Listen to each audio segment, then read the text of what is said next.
Shalom, selamat bertemu kembali dalam channel YouTube saya, Pendeta Agnes Ensaragi. Salam sehat, salam sukacita untuk kita semua. Pada saat ini kita akan mendengarkan firman Tuhan.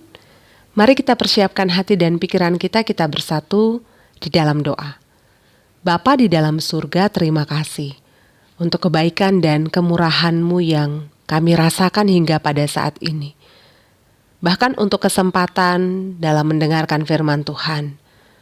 Kami memohon kiranya Tuhanlah yang menolong kami untuk mengerti dan memahami firman-Mu. Sehingga kami boleh semakin dikuatkan untuk melakukannya. Bahkan kami boleh semakin mengenal Engkau, Tuhan dan Juru Selamat kami yang hidup. Terima kasih ya Tuhan. Di dalam nama anak-Mu kami berdoa. Amin. Firman Tuhan yang menyapa kita pada saat ini diambil dari Kolose 2 ayat 6 sampai dengan 19. Ini cukup panjang, mari kita perhatikan dan kita dengarkan bersama-sama. Kamu telah menerima Kristus Yesus Tuhan kita. Karena itu, hendaklah hidupmu tetap di dalam Dia. Hendaklah kamu berakar di dalam Dia dan dibangun di atas Dia. Hendaklah kamu bertambah teguh di dalam iman yang telah diajarkan kepadamu, dan hendaklah hatimu melimpah dengan syukur. Hati-hatilah supaya jangan ada yang menawan kamu dengan filsafatnya yang kosong dan palsu, menurut ajaran turun-temurun dan roh-roh dunia. Tetapi tidak menurut Kristus, sebab dalam Dialah berdiam secara jasmaniah seluruh kepenuhan kealahan, dan kamu telah dipenuhi di dalam Dia. Dialah kepala semua pemerintah dan penguasa. Dalam Dia kamu telah disunat, bukan dengan sunat yang dilakukan oleh manusia, tetapi dengan sunat Kristus, yang terdiri dari penanggalan akan tubuh yang berdosa. Karena dengan Dia kamu dikuburkan dalam baptisan, dan di dalam Dia kamu turut dibangkitkan juga oleh kepercayaanmu kepada kerja kuasa Allah yang telah membangkitkan Dia dari orang mati. Kamu juga, meskipun dahulu mati oleh pelanggaranmu dan oleh karena tidak disunat secara lahiriah, telah dihidupkan Allah bersama-sama dengan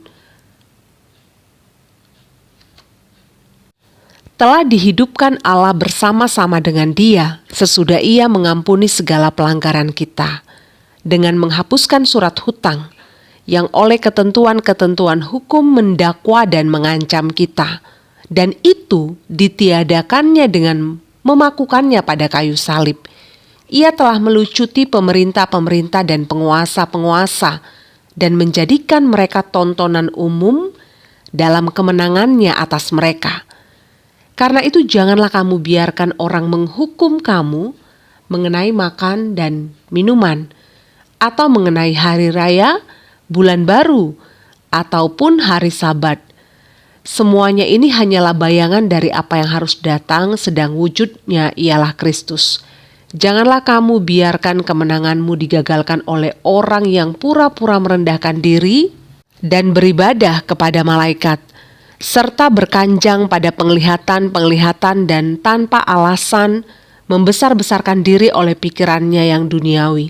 Sedang ia tidak berpegang teguh kepada kepala, dari mana seluruh tubuh yang ditunjang dan diikat menjadi satu oleh urat-urat dan sendi-sendi, menerima pertumbuhan ilahinya. Sampai demikian pembacaan firman Tuhan. Shalom jemaat yang dikasihi Tuhan. Kota Kolose adalah kota di mana kita bisa menemukan berbagai tradisi dan kebudayaan. Keberagaman ini tentunya sangat mempengaruhi perkembangan kekristenan di Kolose. Hal lain yang juga mempengaruhi perkembangan kekristenan adalah perkembangan ajaran-ajaran yang bertentangan dan meremehkan ajaran Kristus.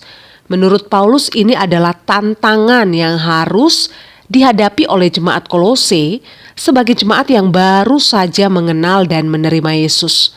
Harapan Paulus dalam menuliskan surat ini agar jemaat Kolose bersikap tegas dan teguh dalam mempertahankan iman kepada Allah, tidak mudah tergoyahkan dan percaya kepada kekuatan dan kuasa Allah. Paulus menyadari ini adalah pekerjaan yang berat. Namun Paulus percaya bahwa ia memiliki kesanggupan dalam melewati semuanya, sebab ia tidak bergantung pada kekuatan yang ada dalam dirinya. Sepenuhnya Paulus menggantungkan hidupnya kepada Allah. Jadi sungguh luar biasa sekali ya perjuangan Paulus di dalam pelayanan, di dalam imannya kepada Allah. Nah, keyakinan yang seperti inilah yang diharapkan Paulus terjadi di tengah-tengah jemaat Kolose, bahwa mereka sedang menyembah dan percaya kepada Allah yang sama. Maka kekuatan Allah yang sudah memampukan Paulus dalam pekerjaan iman, dalam pelayanan, kekuatan Allah yang sama itu juga lah yang akan memampukan mereka untuk bertumbuh dan berdiri teguh. Nah, pada ayat 6 sampai ayat 7, ini menjadi penekanan yang paling mendasar yang disebutkan oleh Paulus. Dan ayat ini juga sudah familiar sekali ya dalam telinga kita. Jadi ada keputusan di sini.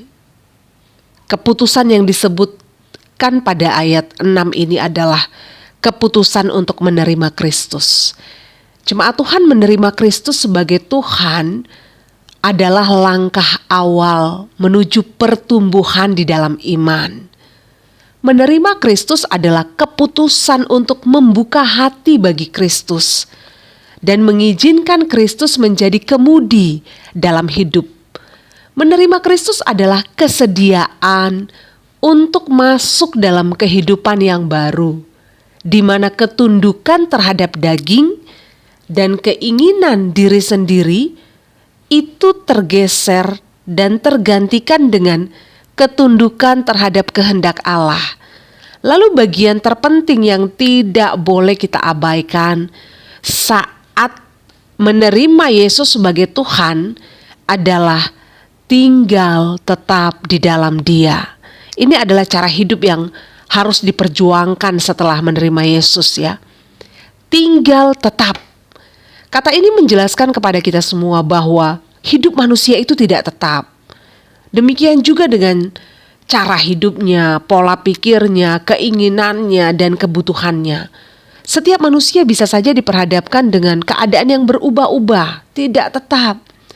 Namun melalui firman Tuhan, Paulus menegaskan kepada kita semua, kepada jemaat yang ada di Kolose pada saat itu juga, sekalipun mungkin keadaan di sekitar kita berubah-ubah, tinggallah tetap di dalam Tuhan. Sekalipun ada banyak tempat yang akan dan sudah kita lewati, tetaplah tinggal di dalam Tuhan. Bahkan sekalipun keadaan perekonomian kita berubah-ubah, orang-orang di sekitar kita juga berubah-ubah, tetaplah tinggal dalam Tuhan. Ini adalah bagian terpenting dalam perjuangan iman Kristen ya. Tetap tinggal atau tinggal tetap di dalam Tuhan. Mengapa Allah menghendaki umatnya untuk tetap tinggal di dalam Dia? Jawabannya adalah agar umatnya mengalami pertumbuhan iman yang baik dan benar. Jemaat Tuhan, ada banyak pertumbuhan iman, tapi kita perlu paham bahwa ada pertumbuhan yang kerdil, ada pertumbuhan yang tidak berbuah, ada pertumbuhan yang mungkin tidak baik dan benar, tapi hanya bertumbuh begitu-begitu saja ya. Tapi saat kita tinggal tetap di dalam Tuhan, ada pertumbuhan iman yang baik dan benar. Gak hanya sekedar baik, tapi juga benar. Nah, ada 5 hal yang saya sebutkan di sini. Yang pertama itu, pertumbuhan iman yang baik dan benar adalah bertumbuh melalui akar iman yang sehat dan kuat. Kemudian yang kedua, bertumbuh dan semakin dibangun. Yang ketiga, bertumbuh melalui pembentukan untuk menjadi tangguh. Yang keempat, bertumbuh melalui hidup yang limpah dengan syukur. Yang kelima, bertumbuh di dalam kewaspadaan terhadap godaan sibolis. Jemaat yang dikasihi Tuhan, apa yang dimaksud Paulus dalam teks ini adalah agar jemaat yang ada di Kolose bahkan juga kita yang ada sekarang, memperhatikan dengan baik bagaimana mereka bertumbuh, bagaimana kita bertumbuh. Sudahkah kita mengalami pertumbuhan yang baik dan benar di dalam Tuhan? Sebab pertumbuhan yang baik akan menghasilkan dampak yang baik untuk diri kita maupun untuk orang-orang yang ada di sekitar kita. Pertumbuhan yang baik juga akan menghasilkan dampak yang baik untuk kehidupan rohani dan juga jasmani kita. Dan berbicara tentang pertumbuhan, ada akar tadi yang pertama ya. Akar. Berakar itu menandakan sebuah kondisi yang stabil dan tidak goyah. Seperti pada pohon. Pohon akan menjadi kuat, kokoh, dan tidak mudah roboh ketika pohon memiliki akar yang kuat. Nah, saya sudah berkali-kali mengatakan contoh pohon kurma ini. Pohon kurma ini memiliki keunikan dalam pertumbuhannya ya. Pohon kurma itu sering dijuluki sebagai pohon yang tahan banting karena mampu bertahan hidup dengan kondisi tanah yang kering, gersang, dan tandus. Dan kerap dihantam badai, gurun yang dahsyat gitu. Ternyata ada rahasia di balik kekuatan pohon kurma itu. Rahasianya itu ada pada akar-akarnya. Dan kita perlu tahu bahwa untuk mendapatkan akar-akar yang kuat, benih pohon kurma itu harus dimasukkan ke dalam tanah yang kedalamannya kurang lebih 1 meter gitu ya. Dan itu ditutup dengan batu dari atas, ditekan dari atas. Jadi benih itu harus ditekan dari atas supaya mengakar kuat ke bawah. Akar yang kuat itulah yang akan mendorong batu penutupnya sehingga tunas baru muncul. Bagian selanjutnya itu adalah tentang pertumbuhan dalam semakin dibangun ya. Dalam Kamus Besar Bahasa Indonesia, makna kata dibangun itu berasal dari kata dasar bangun yang artinya memiliki bentuk, wujud, dan terstruktur. Kalau kita mengkaitkan ini dengan iman Kristen, salah satu bentuk pertumbuhan orang percaya dapat dilihat dari wujudnya atau secara sederhana dapat disebut atau sering disebut dengan berdampak gitu. Kemudian, bertumbuh di dalam iman juga merupakan kesiapan untuk mengalami proses pembentukan menjadi tangguh. Ini tadi bagian yang ketiga ya. Salah satu proses pembentukan iman yang dihadapi oleh jemaat Kolose adalah berkembangnya ajaran-ajaran yang tidak sesuai dengan ajaran Kristus. Tapi setia dalam proses pembentukan tentu akan menolong mereka semakin mengenal dan mengalami kuasa Allah. Jadi ada pertumbuhan juga di situ. Kemudian pertumbuhan atau bertumbuh yang selanjutnya adalah melimpah dengan syukur. Ini juga merupakan salah satu kunci kebahagiaan dalam hidup. Orang yang mampu mengucap syukur dalam segala keadaan akan lebih bahagia, akan lebih sukacita dalam menjalani hidup daripada orang yang tidak pernah puas dengan apa yang dimiliki. Jatuhnya ya mereka membanding-bandingkan diri mereka dengan orang lain. Jadi sakit sendiri kan. Kalau hidup kita tidak sebahagia orang lain, ya kita menderita sendiri. Nah, Paulus katakan orang yang mau bertumbuh ya mereka harus bersyukur dalam segala keadaan, bagaimanapun itu. Bersyukur itu adalah tindakan iman yang juga harus terpelihara dalam keberimanan kita, dalam kehidupan kita.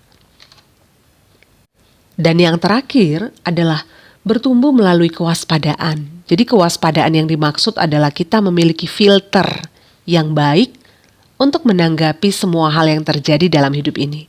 Baik itu ajaran-ajaran kosong, baik itu goda-godaan simbolis dan juga yang lain-lain ya. Jemaat yang dikasihi Tuhan, setelah Paulus berbicara tentang pertumbuhan di dalam iman, tentu kita sudah paham tadi tentang 5 hal yang saya sebutkan. Paulus juga ternyata menekankan bagian yang sangat penting, yaitu kepenuhan di dalam Allah. Nah, kalau saya mau tanya sama kita semua, apakah kita sudah mengalami kepenuhan di dalam Allah? Gitu. Paulus pada ayat 10 mengatakan, kamu telah dipenuhi di dalam Dia. Sebenarnya ketika kita menerima Kristus, kita sudah penuh di dalam Dia. Dia sudah mengisi kekosongan itu secara utuh dalam hidup kita. Atau secara sederhana kita bisa memahami bahwa kita itu sudah terisi dan kita sudah menjadi penuh di dalam Allah. Jadi langkah awal saat kita menerima Allah menjadi Tuhan, kita itu masih baru dan masih kosong. Namun dalam proses pertumbuhan iman itu, dalam proses dari waktu ke waktu, Allah telah mengisi kita penuh dengan kuasa-Nya. Dia memberi kita pemahaman yang benar untuk menyikapi kemungkinan yang akan terjadi. Sama seperti Salomo ya. Dia memiliki hikmat untuk bisa menyikapi setiap kejadian yang ada. Allah memberikan kekuatan, kesanggupan. Dia juga memberikan mahkota kehidupan yang sebenar-benarnya tidak ada satupun di dunia ini yang dapat memberikannya kepada kita. Jadi kita itu sudah terisi penuh. Kepenuhan yang dimaksud di sini adalah kehidupan yang kekal. Satu-satunya kepenuhan yang gak akan bisa diisi oleh orang lain, kekuatan lain, dan apapun gitu. Hanya Tuhan, dan kita sungguh bersyukur akan hal itu. Kemudian firman Tuhan juga menyadarkan kita kembali bahwa kasih Allah begitu besar dalam hidup kita. Sesuai dengan topik mingguan pada minggu ini, Allah yang mengasihi dan menyelamatkan umat-Nya. Ini bisa kita lihat dan buktikan melalui karya penyelamatan yang sudah dikerjakannya dalam hidup kita melalui Yesus Kristus ya. Maka kesadaran inilah yang tentunya menuntun kita untuk terus berjuang di dalam iman. Ya, kalau Paulus dalam kitab Roma 8 ayat 31 mengatakan, sebab itu apakah yang akan kita katakan tentang semuanya itu? Jika Allah di pihak kita, siapakah yang akan melawan kita? Ini sungguh luar biasa menguatkan ya jemaat yang dikasih Tuhan. Nah, apa yang akan kita lakukan saat kita mendengarkan firman Tuhan pada saat ini? Mari kita putuskan dalam hati kita bahwa perjuangan untuk tetap tinggal di dalam Tuhan akan menjadi sesuatu hal yang kita pertahankan. Kenapa? Sebab di dalam Tuhan, iman kita akan mengakar kuat sampai sedalam-dalamnya. Iman yang berakar kuat di dalam Tuhan akan menolong kita untuk memahami bahwa Allah kerap kali mengizinkan tekanan hidup. Allah mengizinkan permasalahan, tantangan, bukan untuk melemahkan dan menghancurkan kita. Namun Allah mengizinkan itu terjadi untuk membuat akar iman kita semakin kuat. Saat iman kita sudah mengakar kuat, apapun yang terjadi dan bagaimanapun dunia akan menghantam kita, kita akan menjadi pribadi yang terus bertumbuh, terisi penuh. Karena itu, jangan berhenti. Saat masalah datang, saat tekanan hidup datang, jangan berhenti. Namun teruslah berakar, teruslah bertumbuh di dalam Tuhan. Jadilah tangguh, jadilah kuat dan tegar untuk menghadapi beratnya kehidupan ini. Semangat beriman, amin, kita bersatu di dalam doa. Terima kasih ya Tuhan untuk firman yang sudah kami dengarkan. Kiranya Engkaulah yang menuntun kami untuk terus mengalami kuasa-Mu dalam hidup kami, sehingga semakin hari kami semakin bertumbuh, kami boleh berdampak, bahkan kami terisi penuh di dalam Tuhan. Berkati keluarga kami ya Tuhan, berkati kehidupan kami secara pribadi, pekerjaan tangan seluruh jemaat-Mu, kehidupan rumah tangga mereka, setiap rencana, bahkan kalau ada jemaat Tuhan yang sedang berjuang dalam sakit penyakit pada saat ini, kami percaya Tuhan adalah Allah yang melihat dan mendengar. Kiranya pemulihan boleh terjadi dalam kehidupan mereka. Bahkan mereka juga yang sedang bergumul pada saat ini ya Tuhan. Kami memohon kiranya Tuhanlah yang semakin menguatkan mereka, sehingga mereka boleh menjadi pemenang, semakin kuat dan tangguh di dalam Tuhan. Melihat kuasa kebesaran Tuhan boleh dinyatakan dalam kehidupan mereka. Terima kasih ya Bapa. Inilah doa kami. Di dalam nama Tuhan Yesus Kristus kami berdoa dan bersyukur kepadamu. Amin. Shalom untuk kita semua. Semangat beriman. Tuhan Yesus memberkati.